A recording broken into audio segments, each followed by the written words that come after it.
हे सगळं बनवलं आहे ते फक्त स्क्रॅपमधून बनवलेलं आहे. एक तो टी व्ही कुरिअरने आला आपल्याबरोबर घरी, त्याचे जे रॅपर्स मिळाले ते रॅपरचं जरासं पण वाया न घालवता सगळे रॅपर्स बनवले आहेत. आतले स्पंज वापरलेले आहेत त्याचे,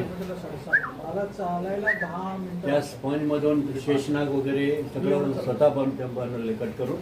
आणि जे जमते ते थोडं इन्स्पिरेशन मुलांना व्हावं म्हणून ते करायचं असतं.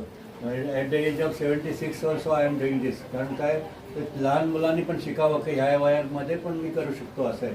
तर ते थोडंसं प्रेरणा देण्यासाठी केलेलं आहे. तर तुम्हाला ॲप्रिसिएशन असेल तर तुम्ही ऑनलाईन पाठवू शकता मला. मूर्ती पण तुम्हीच बनवलेली आहे. पण स्वतः बनवलेली आहे. मूर्तीला किती दिवस लागले तुम्हाला? मूर्तीला किती दिवस लागले तुम्हाला? बनवायला वेळ लागतो, पण पेंटिंग करायला थोडंसं टाइमपास होतो. म्हणजे बऱ्याचशा गोष्टी बघायला लागतात त्या. आणि हल्ली काय कलर्स वगैरे ते ॲक्रेलिक कलर आले त्याच्यामुळे ते थोडंसं पास करायला लागतं.